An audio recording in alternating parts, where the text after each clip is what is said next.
bada malee tijaarsa hayyuun diiguu tijaarsa hayyuun diiguu tijaarsa hayyuun diiguu ajjeesaa gaafa makkoo tajjeesaa gaafa makkoo kamirgaa facha baatu tisa gurree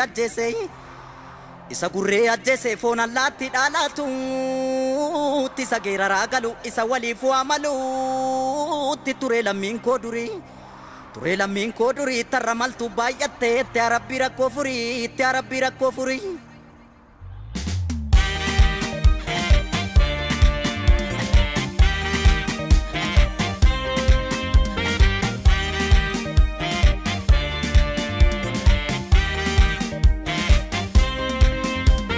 Olika dingilfa goota baddaasa yoo dhabne wayyo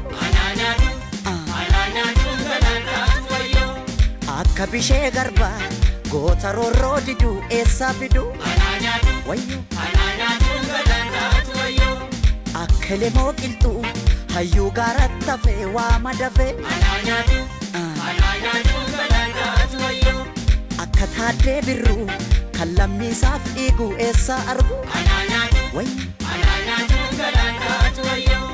akka waaqoo guutuu goota baddaa baalee maaltu caalee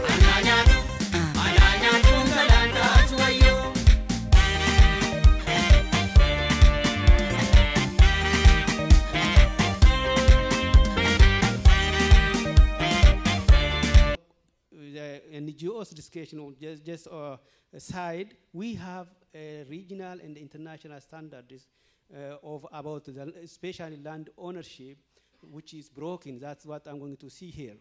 And the number 6 is accountability of both government and the transnational corporations. So yesterday I discussed about the responsibility of the government when it violates the human rights issue or human rights standards. At the same time, during in this region or in this area, there is a responsibility of government for not doing simply helping the land grabbers, and even the investors have got responsibilities. They have to be asking for what they are doing. So number 7, we have a video about exactly which just the government claim, opposite of that, for that which answers that the government claim is not right. We have a video I want to show you. Then we have finally we have a question and answer if you have. So let me see government investors and claim. What they are claiming is the Ethiopian government claims that they sell off lands to reduce poverty, increase food production. This is what they are saying. So investors claim they are bargaining capital, agriculture, technology, infrastructure, development, and the job to rural communities. They are saying that we are coming with this important thing for Ethiopia. In Ethiopia, because Ethiopia doesn't have a development, infrastructure development. So they are saying that we are bringing this one to the Ethiopian people, for Ethiopian people, and we are producing or we are creating jobs. These are their claim. Human rights organizations, including Human Rights League of Horn of Africa and other media organizations such as Guardian, Special Guardian UK from UK, they are commenting or really reporting on land grab, and BBC rejects these claims. We are rejecting these claims. I want to see why we are doing like that. So, if you see today in Ethiopia, lands are already given away. Almost more than 1 million hectares has gone. Ethiopia planned to lease the land. Not only, actually we cannot say lease, we are simply giving them away. When I'm talking about lease, it should be paid, it should get an appropriate payment. That means just in Ethiopia they are giving for free for 6 years. That's why we are saying that land is given away. That's why we are saying land is land grabbing. So if you see in Gambela, this amount of hectare is given away already. So today in Gambela, there is no land issue. Why? Because people are 100% evicted.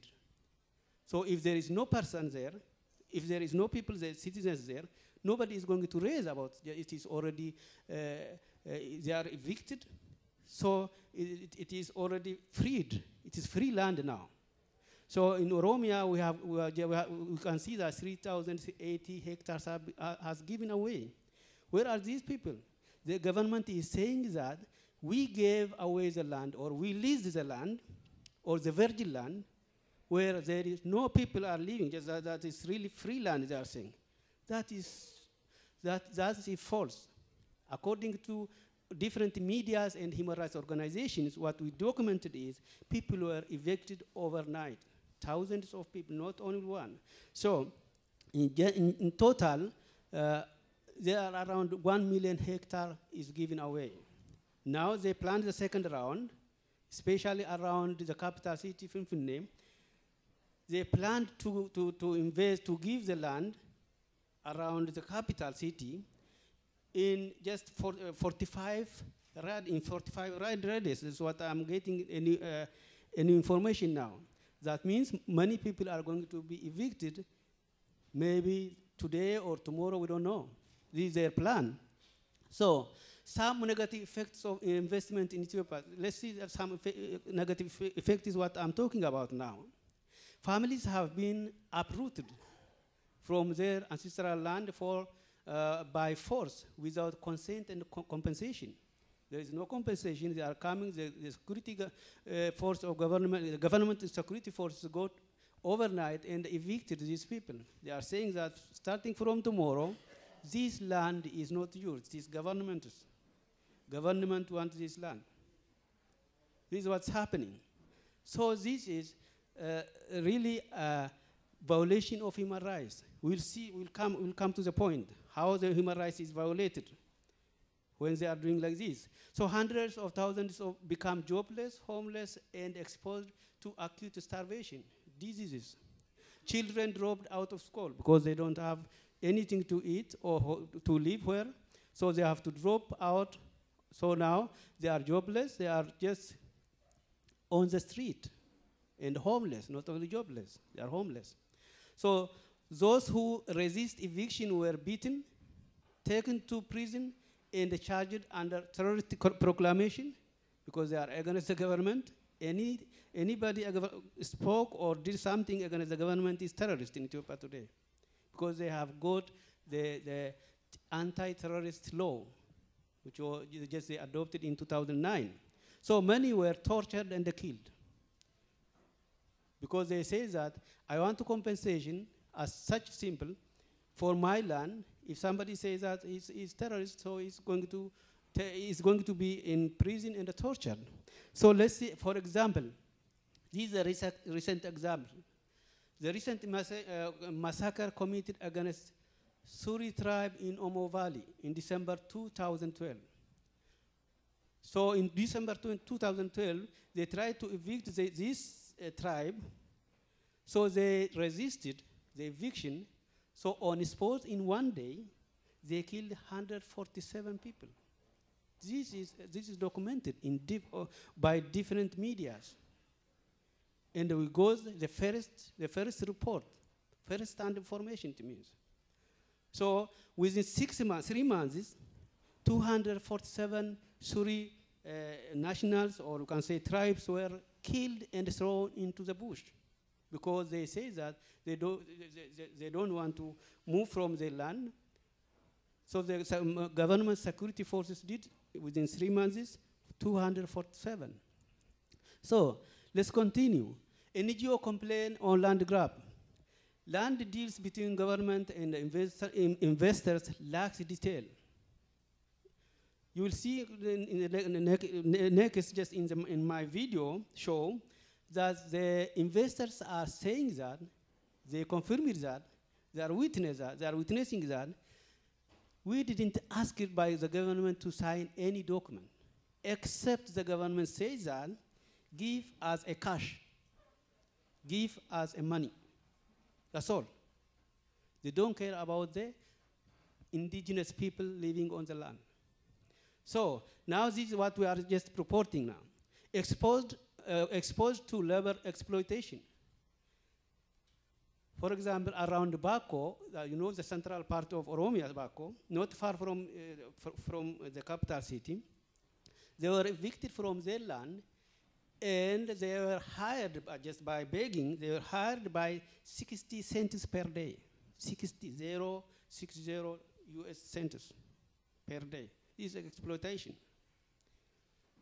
Thousands left their country and become asylum. Today, every day, more than 3,000 Ethiopians, especially Oromia from Oromia region, people are leaving their country in two different directions, to the neighbor countries.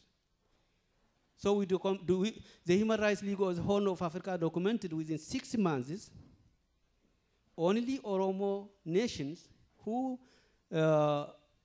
asked asylum in Yemen, there are 69,000 within 6 months. These people are coming from Oromia. Why? Because of different reasons. Most of them are evicted from their land, so they have no chance to live in Ethiopia, so they have no chance to work anywhere, so they have to leave. They think that the outside is better, so people are flowing. Large asylum seekers. So the property right of people is violated.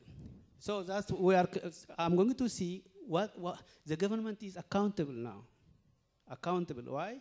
The government violated different treaties and different laws. For example, the first one, 1995 Constitution of Ethiopia on land right of the people, Article 43.45 says that land belongs to the people of Ethiopia. But in reality, land does not belong to these people. Government can take any time and say you don't have land. So this is violated. The second one is African Charter. African Charter, just you know, AU have got a charter. The African Charter on Human and People's Rights, Article 22, 1 and 2. People's right on their economic, social, and cultural development. So it says that nobody can be evicted from his land unless and otherwise it gives a consent. Anybody can, of course, we are not opposing the development in Ethiopia. Development is always welcome, but it should be on rightly, just it should be done rightly or accordingly. So people should be compensated. First of all, people should be discussed about the land. That means they have to negotiate it, they compensate it, and they can give their land away. Otherwise, this is not happening there. So the third one is the United Nations Declaration on the Right of Indigenous People, Article 10, about the indigenous people land right. This was signed by Ethiopian government in 2007. This Article 7 says, by no means, especially indigenous people should not be evicted from their land. Even though they are evicted by mistake or by some cases, they have the right to return back to their land. This is absolute. So Ethiopian government signed in 2007 this agreement. So we didn't see that it is practical now. So the next one is the Universal Declaration of Human Rights, Article 7, number 1 and 2, said anybody can have a land in his country and can use. Okay. So my time is going. So the other one, obligation to respect and implement international human rights law and international human rights law, international law and human rights law. Yesterday we discussed about international law, the obligation of the government when it breaks, when it denies the treaties, the government is accountable. The same thing is true here. So a state is bound to act in accordance with treaty to which a state is a party. Yesterday I mentioned that the Ethiopian government signed 7 of the treaties from 9. But it didn't just respect that what is signed. So the customary law, customary international law, we say that treaty law and customary international law together made what? International law. So the other one is the domestic law. These laws, what Ethiopia signed is the government should respect them. It is a fundamental principle in international law called, just this is Latin word, pacta sunt servanda. That means the agreement must be respected, absolutely. So the government is accountable for not respecting what is signed. So holding the government accountable. So when does a state violate international law? A state violates international law when it commits an internationally wrong act. So I will pass this one. So Ethiopian government accountability. It is accountable for all these points. I'll go further. So I want to see this one. The CS responsibility, that is transnational corporation responsibility. We saw the government responsibility and we'll see this one. So the United Global Impact and the TNC. The United Nations Global Impact is a law which is adopted in 1999 that the TNSC or transnational corporations should respect 4 things when they are investing in one country or just abroad. So they have got a guideline of good conduct, good corporate conduct too. So these 4 areas are human rights. The corporations should respect human rights. That's the first one. The second one is the labor rights. And the third one is they should not bribe the government, and they have to respect they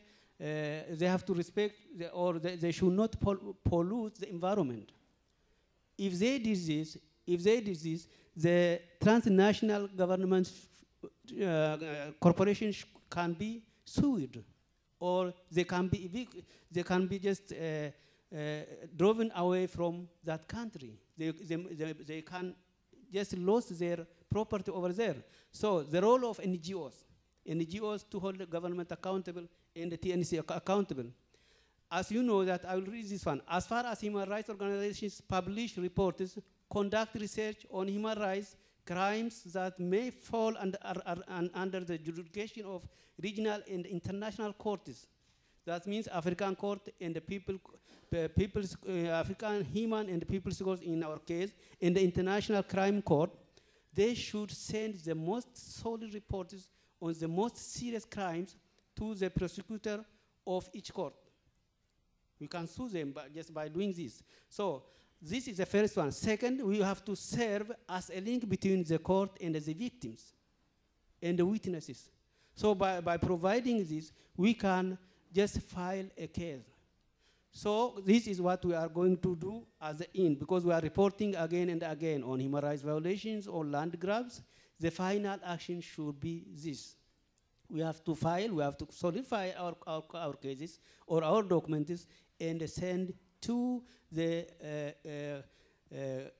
individual court prosecutors to claim or to assess the case and file a case. So thank you for listening. Just my time is gone. Nama bineensan qabu kuleen cillee dhalee booda kodhollee dhala tilma baattin umbaane keenya kuniyyuu falaayi akka ijaafa daamii halaalatti walleensan kaanis seenaa dagatee mana gumaa walgeessan mana gumaataa malee mana gumaa nungeessine arabbunda dandeessa Tokko hordee gadhaabaatti kaan buqqisee darbata kaanis mana mammaakaatti kaanis dhugaaf mar'atayi otoo kan qote jiru kaan haamuu faamtuu qarangaatti gariinii koosaa dhabee abjootee abjuu dharangaatti gara deemnuu wallaalleette gaa'eenyuun nuuf himaatti wallaallee dubbii barayi nama barri miite isa kophaa deemu kan kophaa gungumu waa'ee isaa dubbachuu. Malcolm Ujate was instrumental in writing this paper with us. We couldn't have completed this paper without teamwork and we are pleased to be on Malkamu's team. He lives in Germany and couldn't make it to the conference. I'll start with the abstract and then have Tamu will complete the presentation. He could have demonstrated the technology later, but we forgot to bring it. Like that? Okay. So please take a hard copy if you're interested in the details. Without modern deeds and documentation, indigenous peoples cannot prove ownership of their ancestral lands. This paper describes a proposal that would create land ownership records or deeds for indigenous people by recording their land boundaries using GPS technology. The recording process will begin in areas that are at highest risk for land grabbing, and the data will be stored out of country. This should strengthen the position of those who have only informal title to their land and who do not have the ability to prevent land grabbing. We expect that short-term benefits will include the promotion of Oromuma, the development of Oromo leadership, and the continuing education of the people about their rights and their right to free, prior, and informed consent, FIPIC, and the intimidation of prospective land grabbers by alerting them to brewing resistance. In the long term, if court proceedings are required, measurement of ancestral property and documentation of ownership offer a higher chance of a successful outcome. We show how the changing concept of FIPIC and financial failures of previous land grabbing schemes may be contributing to an eventual slowing of the land grab process. Until that time, indigenous leadership should promote the timely local actions required to protect the people from despotic treatment. So here's Hab.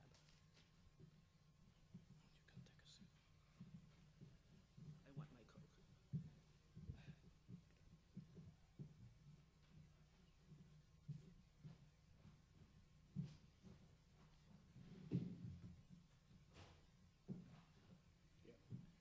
So for the land grab material, a lot of the material was provided by Garoma OSA, and it's a teamwork. We produced this paper with Dr. Jitu and then Malkamu Jate and myself. So each of us have brought our own strengths to it. I'm just going to pass the background material because I don't want to repeat what has already been repeated.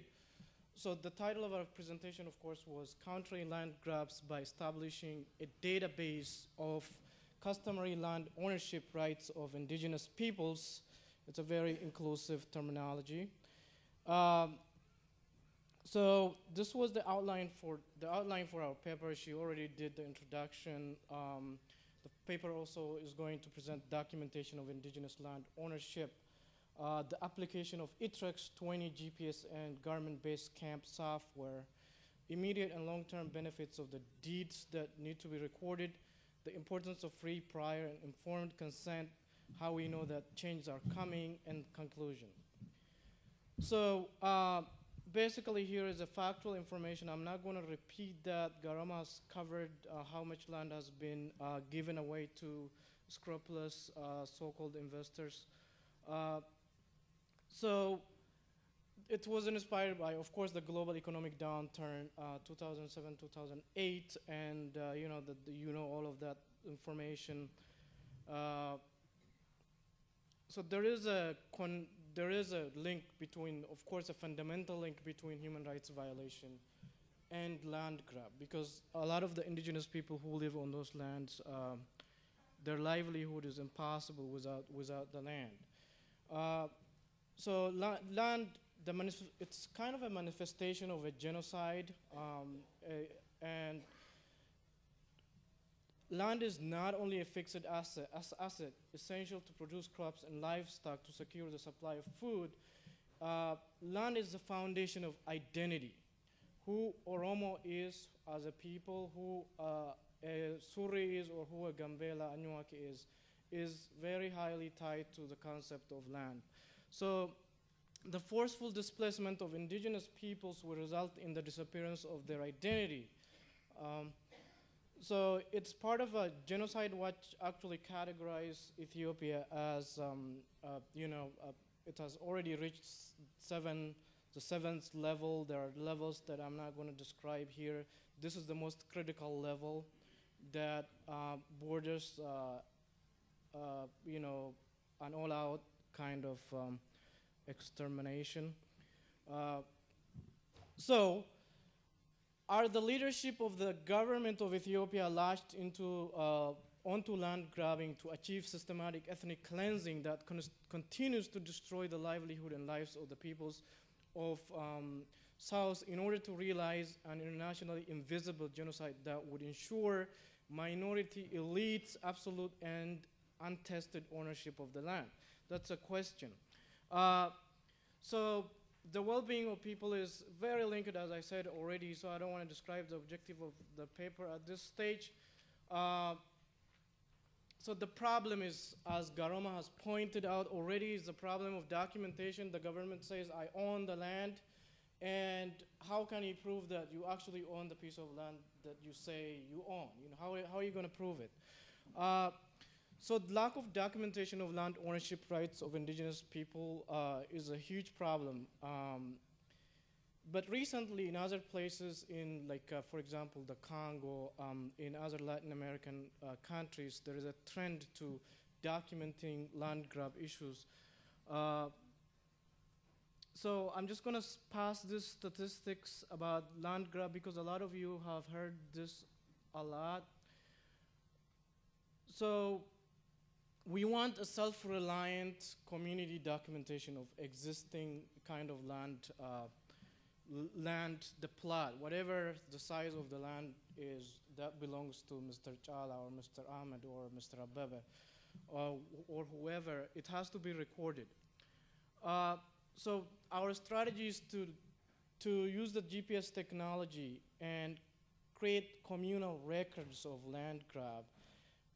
And that information is entered into a database using Basecamp or other kinds of database providing the measurement. So it can be used as a threat against land grabbers as well as against the regime itself. It has an intimidating kind of, it might have an intimidating effect. So it can serve as a proof for future kind of court situation that Garoma already described. The reason we need to record the data and store it outside of the country is because data can be easily destroyed under tyrannical leadership. So our intervention, we kind of used this technology which is called Itrax 20 GPS, government-based camp software, often used by travelers and people who like sightseeing and geocaching, but it can also be used to kind of measure around a property or a land. So it can be used, government GPS can be used to map the boundaries anywhere in the world. Like you can measure in the Congo Basin, there was a real application of it where people were evicted from their land. They used actually this technology, according to the interview that we did with one expert on the subject, it worked. So Garmin Itrax 20 handled GPS readers. Here are the functions of the GPS. It costs about $200. It gives coordinates of locations so the data can be stored by walking around the boundaries of a land or a property of Mr. XYZ or Mrs. or Miss XYZ. So the location calculations are done automatically by the GPS. All you need to do is you walk around the property that you have and you say that it's actually my property and prove that it's actually your property. It allows editing the data that's gathered in that way. So we're thinking of 4 phases to implement this project. Actually, we need people, experts who would like, if people want to partner on this. First, we want to teach people how to use Basecamp GPS. Then the GPS technology and then the software. And then we need to train people on how to do on-site recording of properties and how to do basic stuff. And then once that's done, the data can be edited in Basecamp editing. So this is how the technology looks like. We actually did a little bit of a quasi-experiment around the property in New York, but you know, it does give you the geoposition of your property. It gives you the area of your property. You can, it has several functions, but I don't want to teach about that GPS right now. So Garmin Basecamp is the software that we can use. It's actually freely available. It's an open source software that doesn't cost much, so it can be downloaded on anybody's computer, but the only thing that costs money is the GPS itself. Yeah. So here is the house that we just how we took a measure, the you know, the long lat position or a coordinate of a house here, and then you can enter a lot of information onto the technologies that you just saw here. That GPS has got information entering capacity. For example, once you get the data on a specific property, you can enter that into the Basecamp software as a file into the library and edit it, sort of name it. Here, more importantly, if you have a property of Mr. XYZ or Ms. XYZ, you can actually enter factual information about the property. You can attach notes about who lived there, how many generations of people lived and owned that property, and then references. So the satellite, it's available via satellite. So what is the benefit of doing this? There are immediate and long-term benefits of deeds, and the immediate benefit is promoting Oromuma and warning multinational companies of resistance by landowners. It actually creates domestic leadership through maybe youth groups, Kero, for example, who can take the initiative to do this. Education of the populace about rights and Oromuma, show the strengths of the people, that people are not going to be saying, yes, our land is taken away, and then just leave like that. There should be some sort of display of strength or resistance around that, and that would help. So long-term benefit would be, Garoma said it, international human rights court situation, where in a situation where the government has to be held accountable, that can be used. Again, a lot of the land grab is happening with a concept that she already described, which is called free, prior, informed consent. Nobody consented to give their land away. It's very important. It's almost like rape.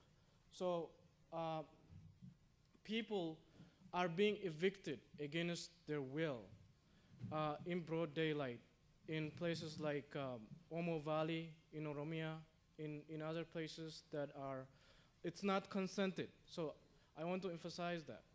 Of course you know that. And so I don't want to define FIPIC because I'm going to be running out of, I have 5 minutes. Okay, actually I have time. So FIPIC is defined narrowly as, it's kind of defined, free and informed consent just means that you don't give up your property to somebody who comes to you armed or evicts you simply because they have a state power or a regional power. You have to agree to that. There is a lot of law that Garoma has described around that. So how do we know that change is coming? Actually, some of the literature that we actually looked at during this research showed us that change is coming, but slowly, and actually a lot of the land grabbers are going bankrupt in some places, like energy. I think the German company left what is the jatrava or something like that? It's a plant that is used to make some oil. So poor relations with indigenous communities can result in tangible regulatory and financial risks to companies, according to Irene Sosa, who does a similar research. So more organized and structured forms of political contention by rural poor and their allies, mainly NGOs, are slowly emerging. There are groups that are focusing on, like for example, Survivor International, or there are groups that are specific to land grab that are emerging, and they're actually doing a lot of reporting. Even Human Rights Watch and other human rights groups have reported on this, like, but unfortunately, they didn't focus on issues in Oromia. It gets skipped, although the large tract of land which is grabbed in that country is the land in Oromia. It conveniently gets skipped by the international media and by human rights watch groups. It's also, I think, like, it's unfortunate that Obanga Meto was invited here, but he's not here for probably some political expediency, but unfortunately the Gambelan people would have needed him here. It's not related to the topic, but sort of people should work on these things, but he didn't honor the OSA invitation. 2 minutes, okay. Conclusion. Conclusions and recommendations. The World Bank describes, preconditions that could lead to profitability of land for all who wish to participate. So there is no free, prior, and informed consent. Nobody would ask people to come and rob their land. So, but under certain conditions, if people consent to it, things can be done. So disadvantaged landholders should not wait unprepared for the time when justice will prevail for all. Actually, you create your own justice by sort of practically acting on family properties. So, implementation of the following recommendations essentially can contribute to averting or countering land grab. Political organizations or movements against the evil phenomenon of land grabbing in Oromia and southern Ethiopia should act properly and act in unison. NGOs in general and religious institutes and human rights organizations in particular should act properly to defend customary land ownership rights of indigenous peoples. International communities in general and the United Nations in particular should establish independent commissions of justice both at regional and global levels to investigate negative effects of land grabbing, to facilitate fair access to victims of victims to justice. Thank you so much, but the most important message, we should act on this. Everybody is affected. So, unless people, we said, we put it in a very polite way, there should be some sort of resistance brewing. Thank you.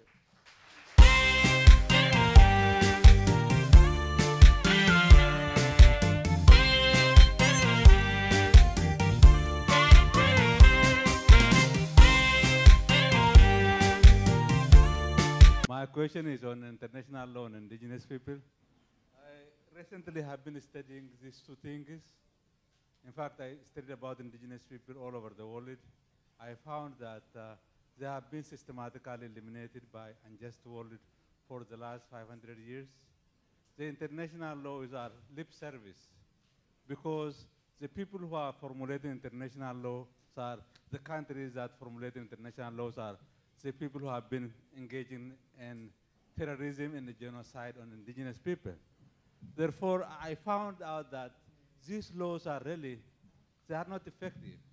Even if they might take report, unless you protect yourself in the capitalist world system, might is right. The issue of democracy, justice, really lip service, particularly on the Horn of Africa, it's very clear. So how are you reconcile the gap between claims and reality? Are you being frustrated by this kind of situation when you continue to confront from these powerful countries that always lies about human rights? Thank you.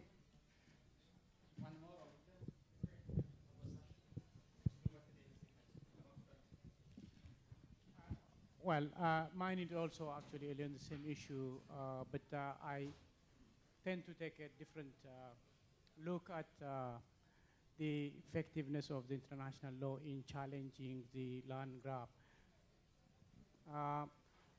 I think you are on the right track. Even if it may not be effective in the end, probably it may not save many landowners. But I think there is no harm in trying to do that. I think one thing maybe that you have already started looking at is the actual laws that I think the international and the regional laws that could help or probably mitigate this disaster.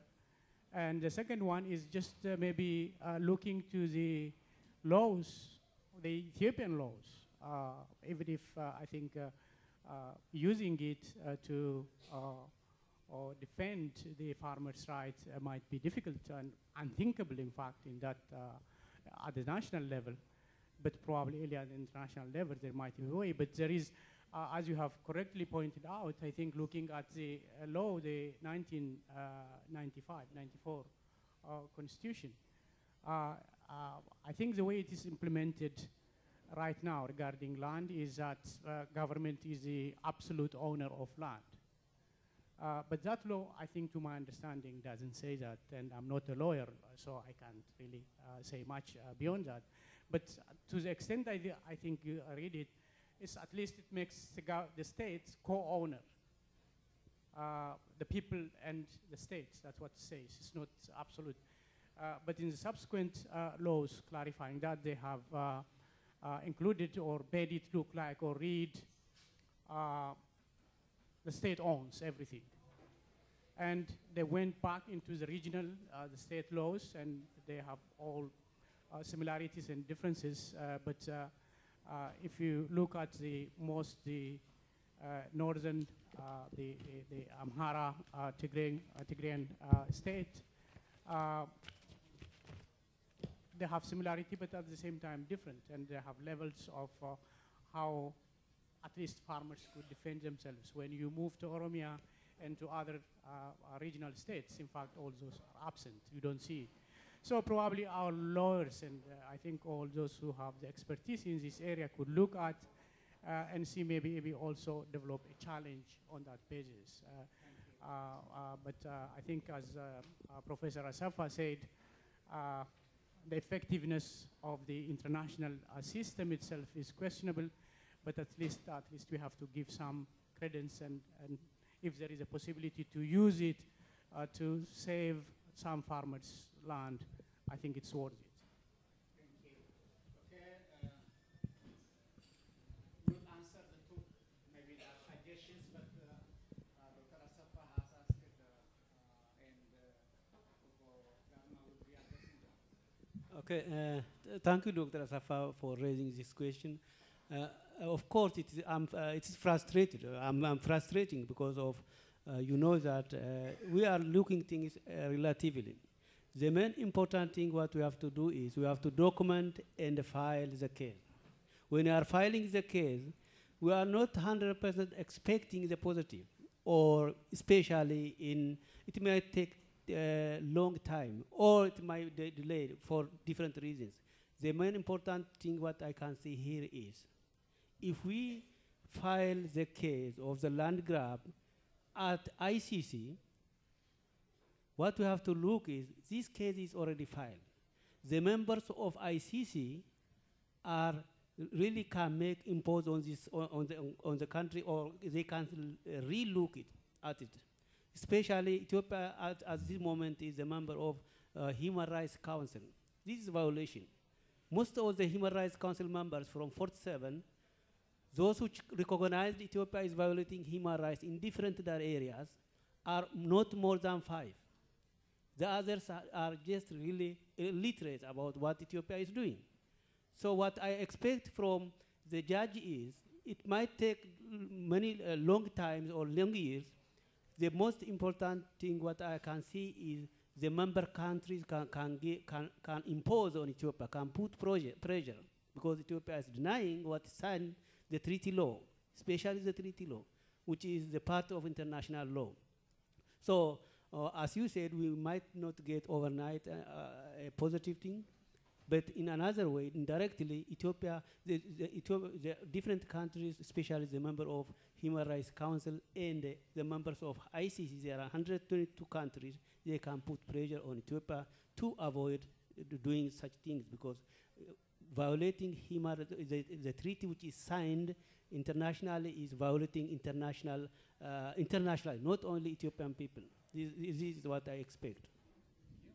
Any more questions? Go ahead.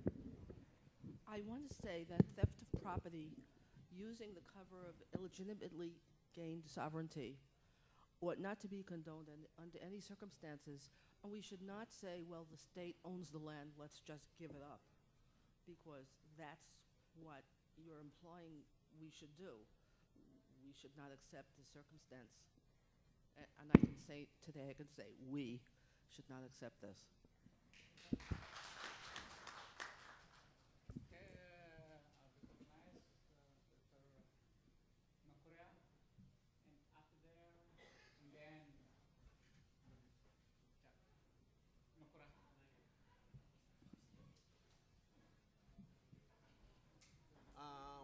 My question is the statistics you have, Garoma, and I think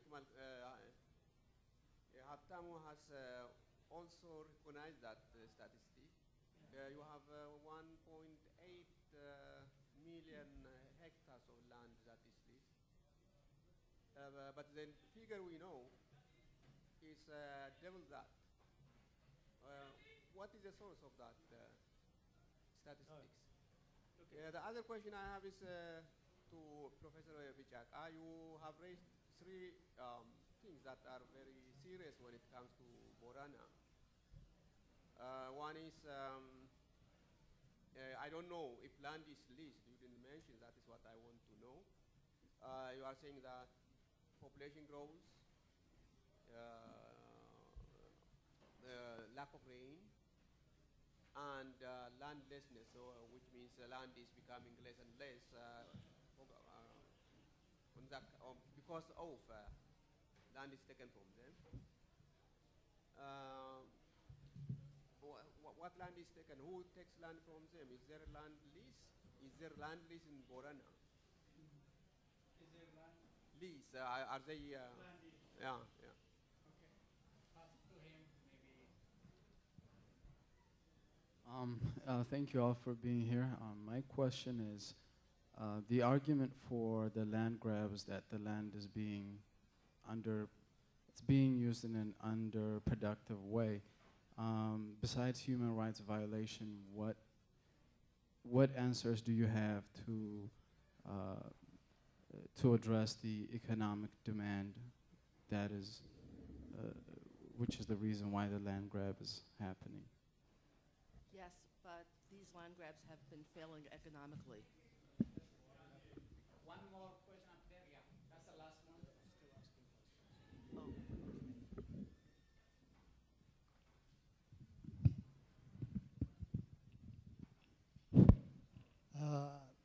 Let me make it brief.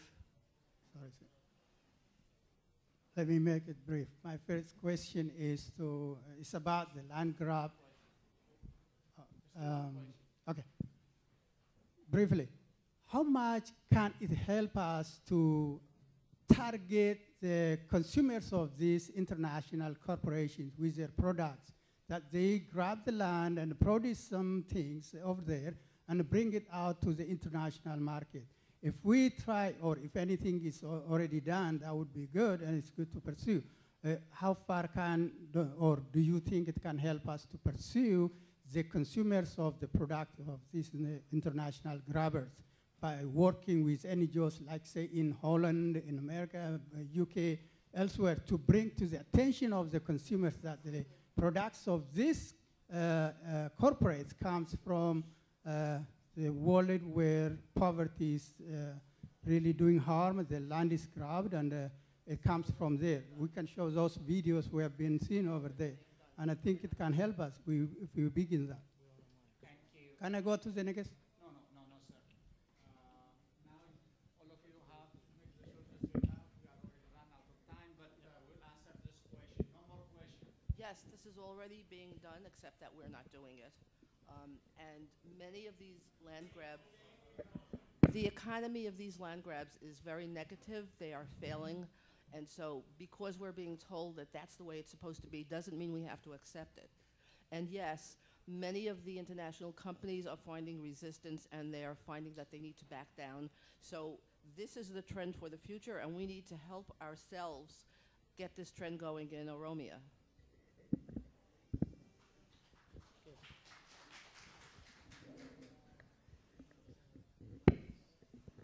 Okay, the question for me was whether land is being leased and what impact this would have on.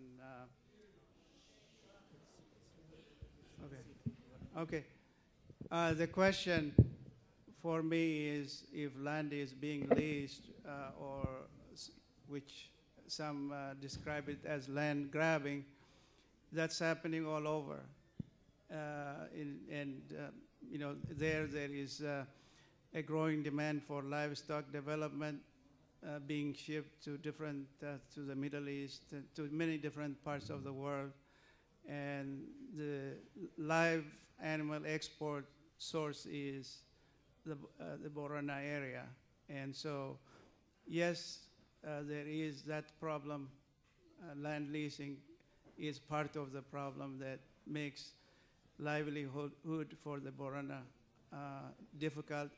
Not only that, the fact that others are also competing for the same resources like the Somalis. There have been conflicts in many deaths due to conflict because of the dwindling resource base to go around the neighboring regions.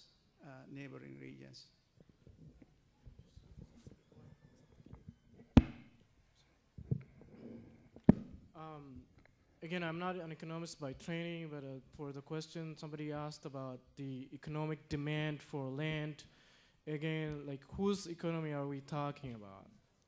Like who's demanding, like, you know, there's a lot of talk about growth. The country is growing at 10%, you know, kind of figure that's very contested. But development for us, when we were doing this research, is basically a justification to assert what rightfully belongs to the people who are indigenous. So if you're talking about yes, like there's a lot of development rhetoric around land grab, but again, as you know, this statistics comes up again and again. 50% of the national wealth in Ethiopia is controlled by, you know, the ruling party, the corporations, and also the government itself. The government is not of the people for the people. It's a government against the people. So it's a government of a minority. It's leasing lands in areas that are inhabited by none other than its own people. I mean, like, for example, have you heard of a land grab in Tigray? Have you heard of a land grab in Amhara region? Or how much is that? It's really insignificant, statistically speaking. So if it's national economics, commonsensically, you have to have a holistic approach to the problem and lease as much land as you can uniformly across the board. So that's why we're making a point that part of this scheme of land grab itself is a part of disempowering the Oromo and the indigenous peoples of the South. who cannot speak up, because a lot of these people are evicted. It's actually shocking to our conscience that how people haven't put up strong resistance against land grabbers in the state, because the state uses its machinery.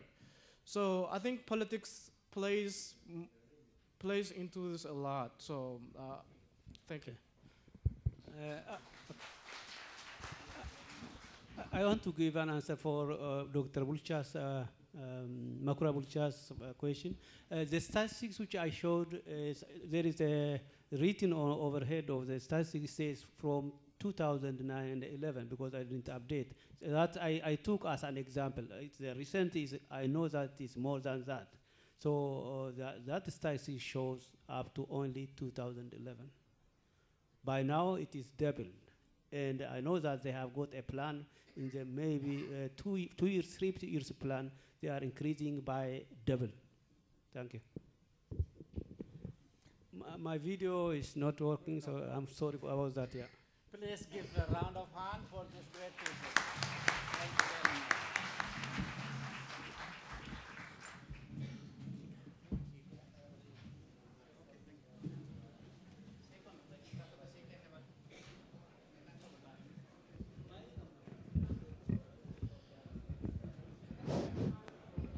Hedduu galatooma. We still have one more panel to go before the coffee break. Please stay patiently. Now, the next panel is about media, but before that, we are going to have another ceremony that's the kind we did yesterday. Now, Obolube yesterday said this adoption is going to multiply. So it is multiplying. We are having one more adoption today. One more American has decided to be an Oromo.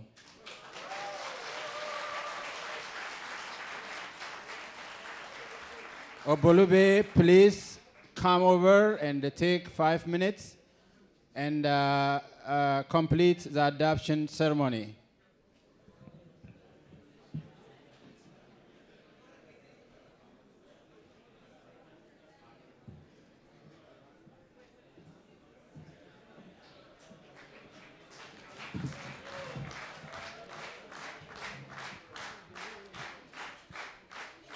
Okay, I have been briefed that adoption takes place when there is a mother and a father. So you see 2 other Oromos who are going to be the mother and the father to adopt this person. So hedduu galatooma.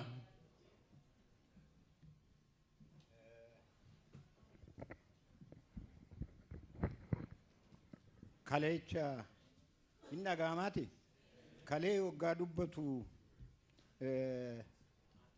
Oromoon baay'een garaa naasise warra dulloomaniif odoo ilma keenya ta'ee jedhu ijoolleen immoo odoo abbaa keenya ta'ee jedhu dargaggoonni immoo odoo obboleecha keenya ta'ee jedhu ayyaanni Oromoo nu bira jira jechaadha. Kanaafi namni kuni odoo namuun gaafatin ufuma isaatiif gaafate.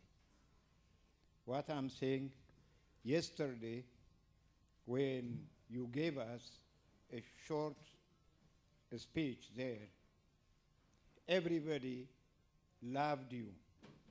They said everybody wish you to be their brother. All fathers, the elders, they said, oh, I'll be very glad if this person, my son, and the youngest want you to be their brother. And the children said, oh, this type of dad is good. That's all what is in my people's mind. I can read sometimes my people's mind. So Today, we have one more American like to be part of Oromo. You know, always we said Oromo, those who gave up to statistic of Ethiopia, they put down always 35 million. A person like me, 60 million. There are others who said 50 million. At least we compromise. Today, we have 50 million and 3.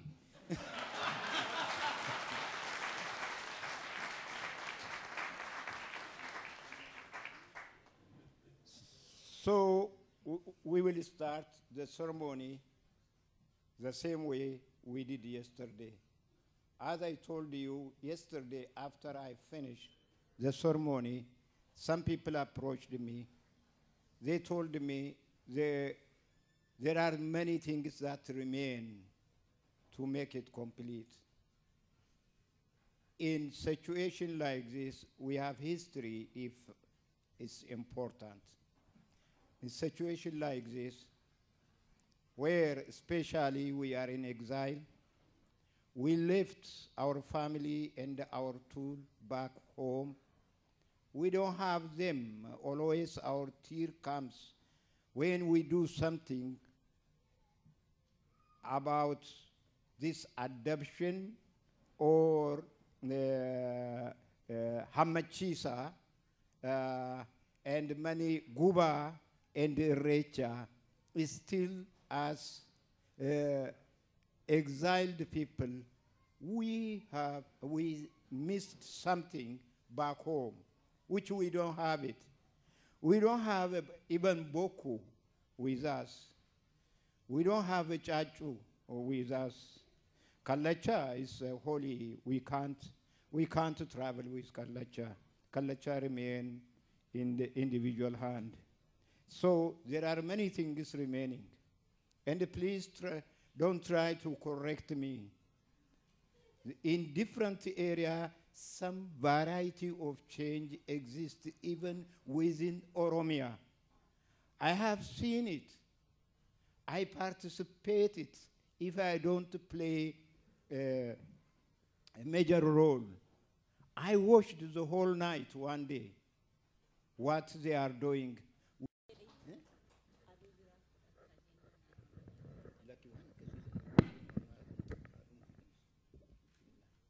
Okay. Here, my sister, his mother, her name is Kuru. Kuru Badada. Yeah, she has an American name. That's what I asked. I asked her which one she likes to be called. That's Oromo way. And his father, even he don't look like the father of him. We can say his father. It's possible. And his father, as Mogasa son, he can take as father. Okay, and therefore, he's the father, she's the mother. They are witness. They are also not witness. They are willing their son to be an Oromo. And you all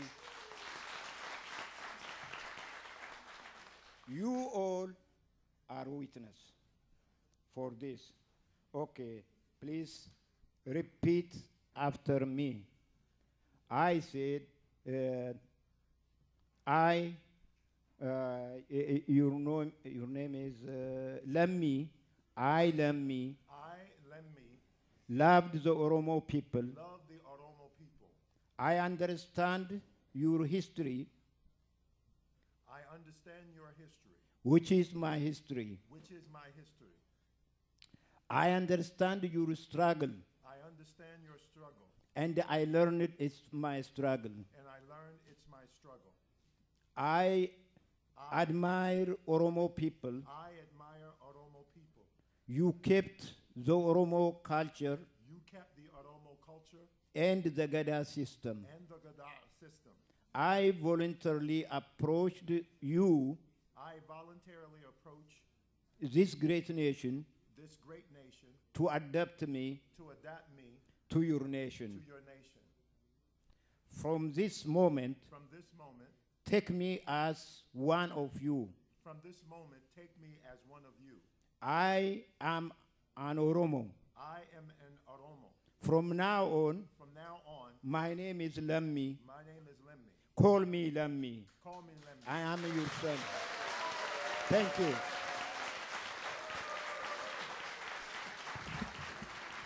Hedduu galatooma lafaa ol ka'aa sibadhaa kaa. Stand up and give a round of applause, please.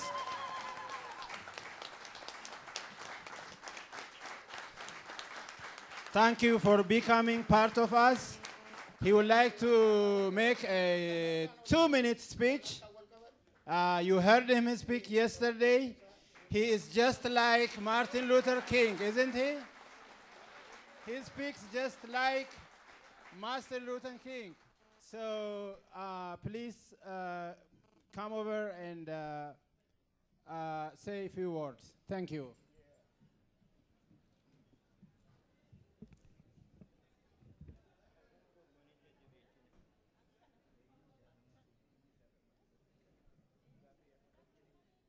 To my brothers and sisters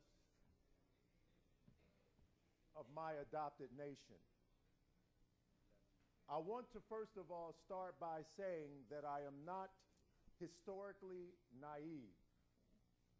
I am one who historically and accurately wants to substantiate himself within the struggle of all people. And if I take on that struggle, then I have to become Oromo, because the Oromo struggle is the struggle of all people, of all humanity.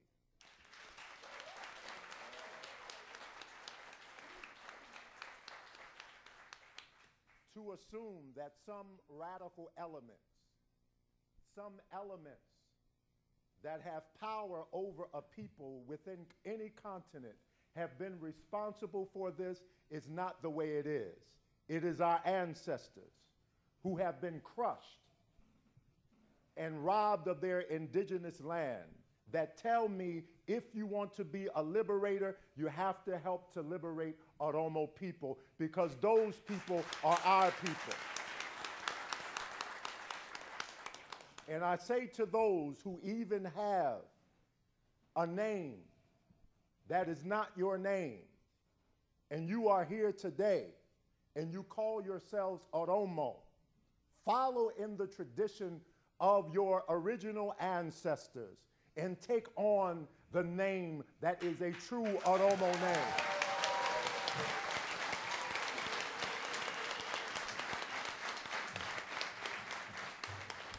Because if you are Oromo and you struggle and carry on the name of your oppressor, then you truly cannot be liberated. We cannot deny ourselves. We have to be who we are. And then finally, I want to leave you with words that came from Reverend Dr. Martin Luther King. He wrote a speech called The 3 Dimensions of a Complete Life.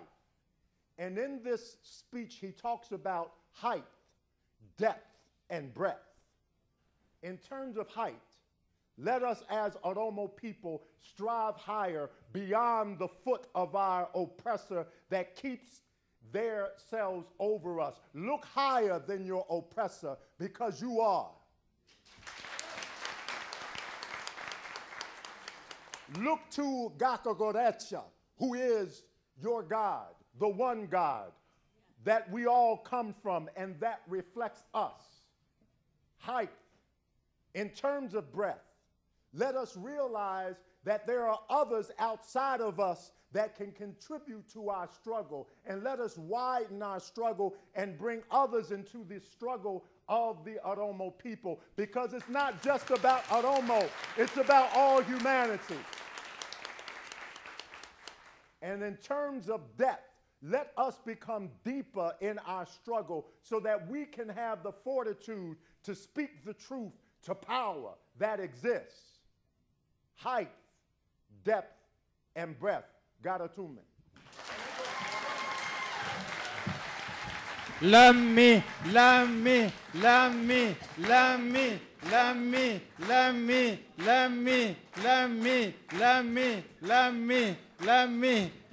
Galatoma. Nama bineensan qabu kuleen cillee dhalee booda kodhollee dhadhaa tilma baattiin humbaane keenya kuniyyuu falaayi akka ijaafa daamii halaalatti walleensan atti kaanis seenaa dagatee mana gumaa walgeessan atti mana gumaataa malee mana gumaataa malee mana gumaan hungeessine arab hunda dandeessa atti arab hunda dandeessa.